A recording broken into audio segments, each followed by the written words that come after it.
નમસ્કાર ખેડૂત ભાઈઓ, એસે ખેડૂત ગુજરાતી ચેનલમાં આપ સૌનું સ્વાગત છે. ખેડૂત ભાઈઓ, આજે આપણી આ ચેનલમાં આપણે ખેડૂતોનું દેવું માફ થશે કે નહીં એ મુદ્દે વાત કરવાના છીએ. ખેડૂત ભાઈઓ, તો વિડીયોને છેલ્લે સુધી જોજો, જેથી તમને બધી જાણકારી, તમામ માહિતી મારા વિડીયો તરફથી તમને મળી રહે. ખેડૂત ભાઈઓ, એને પહેલાં આપણે વાત કરીએ આજના બજાર ભાવની.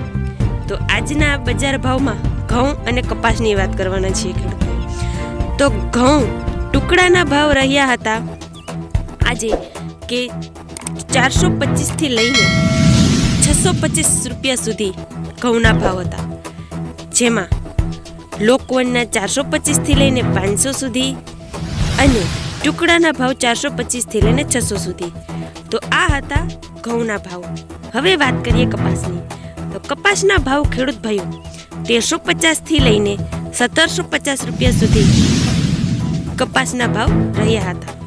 હવે ખેડૂત ભાઈઓ, આપણે વાત કરવાના છીએ કે 6000નો હપ્તો જે મોદી દ્વારા આપણે પીએમ કિસાન સન્માન નિધિ યોજના દ્વારા જે મળી રહ્યો છે, તે હપ્તો ઘણા ખેડૂત ભાઈઓને બંધ થઈ ચૂક્યો છે. તો આ હપ્તો ફરી મેળવવા માટે તમારે શું પગલાં લેવા જોઈએ? તો એની પહેલાં તો તમારે ઈ-કેવાયસી તમારે કરાવેલું છે કે નહીં તે જાણી લેવું. તમારો આધાર કાર્ડ બેંક સાથે લિંક છે કે નહીં તે જાણી લેવું. જો આ પ્રોપરલી ઈ-કેવાયસી પણ તમે કરાવી લીધેલું હોય, તમારો આધાર કાર્ડ બેંક સાથે લિંક હોય, તેમ છતાં પણ તમને હપ્તો નથી મળી રહ્યો, તો તમને હું હમણાં જે સ્ક્રીન ઉપર હેલ્પલાઇન નંબર જાહેર કરી રહી છું, એ હેલ્પલાઇનની મદદ લઈ અને તમે તમારો હપ્તો ફરી શરૂ કરાવી શકશો. અને હા ખેડૂત ભાઈઓ, જો આધાર કાર્ડ બેંક સાથે લિંક ન હોય તો લિંક કરાવી લેજો. ઈ-કેવાયસી ન કરાવી હોય તો કરાવી લેજો. આનાથી તમને જેટલા તમારા ખેડૂત ભાઈઓ તમારા હપ્તા નથી આવ્યા, એ બધા હપ્તા તમારા પાછા આવી જશે.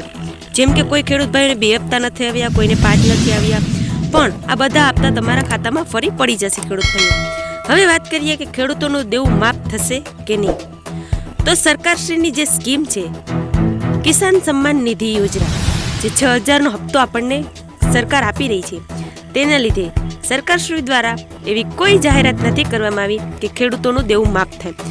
જે અત્યારે આપણને અમુક ચેનલો ન્યૂઝ યુટ્યુબ તરફથી મળી રહ્યા છે કે ખેડૂતોનું દેવું માફ, એ તદ્દન ફેક છે, સાવ ખોટા છે. ખેડૂતોનું દેવું માફ કરવા બાબતે સરકારશ્રી દ્વારા કોઈ એવી વાત કરવામાં આવી નથી. ખેડૂત ભાઈઓ, તો ખેડૂત ભાઈઓ, તમને કેવો લાગ્યો મારો વિડીયો? જો ખેડૂત ભાઈઓ તમારે આવી નવી જાણકારી મારા ચેનલ તરફથી જોતી હોય તો સબસ્ક્રાઈબ કરી દેજો અને લાઈક કોમેન્ટ કરવાનું ભૂલતા નહીં. જય મુરલીધર, જય દ્વારકાધીશ. ખેડૂત ભાઈઓ.